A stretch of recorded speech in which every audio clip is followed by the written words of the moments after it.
Versets 1 à 4 Siba. Siba, voir 2 Samuel 9.2. Quand on lit le récit de Samuel 19.24-30, il est difficile de ne pas croire que Tsiba joue ici un rôle perfide de calomniateur. David, dans l'état d'agitation où il se trouve, se laisse tromper par lui et entraîné par la vivacité du premier mouvement à commettre une injustice qu'il réparera plus tard en partie. Verset 3. Rendra le royaume. On a peine à croire que Méphibosheth, dans son état de faiblesse et après la complète déchéance de la maison de Saül, eût nourri réellement une pareille espérance. Verset 5. Versets 5 à 14 Siméi. Nous suivons en quelque sorte pas à pas David dans sa fuite. La précision de ces indications dénote une source très rapprochée des faits. Bahurim. Voir 2 Samuel 3.16, note. Siméi, benjamite, parent de Saül, paraît, d'après 2 Samuel 19.17, avoir joué d'une influence considérable dans sa tribu. Il croit le moment favorable pour se venger, au moins par des injures, de la chute de Saül et de sa famille, dont il attribue la cause à David. Il se tient sur le versant de la montagne, verset 13, au pied de laquelle passe David. Verset 7. Homme de sang. Peut-être attribue-t-il à David les meurtres d'Abné et d'Isbosheth, 2 Samuel 3.27 et 2 Samuel 4.6, et même la mort de Saül et de ses fils à Gilboa, mort qu'il aurait pu détourner, s'il se fût rangé du côté des Israélites.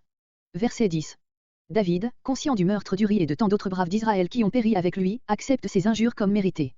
La voix de sa conscience lui dit que devant Dieu ce terme, homme de sang, n'est pas trop fort.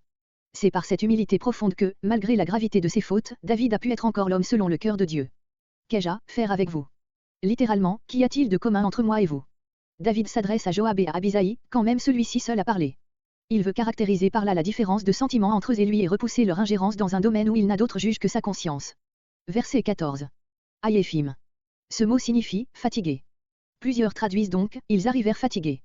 Mais le mot là qui suit paraît rendre nécessaire l'indication d'un nom de lieu dans ce qui précède.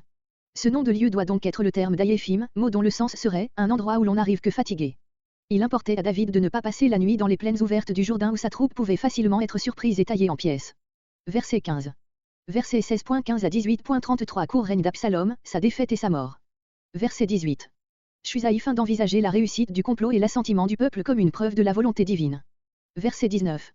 Son fils, le fils de celui-là même dont Absalom venait de lui rappeler qu'il avait été l'ami. En servant le fils il veut dire qu'il sert encore le père. Verset 20. Ce conseil avait une portée politique. D'un côté, c'était une prise de possession publique de la souveraineté, un roi 2.22, de l'autre, il y avait là un outrage sanglant qui rendait toute réconciliation impossible entre le fils et le père.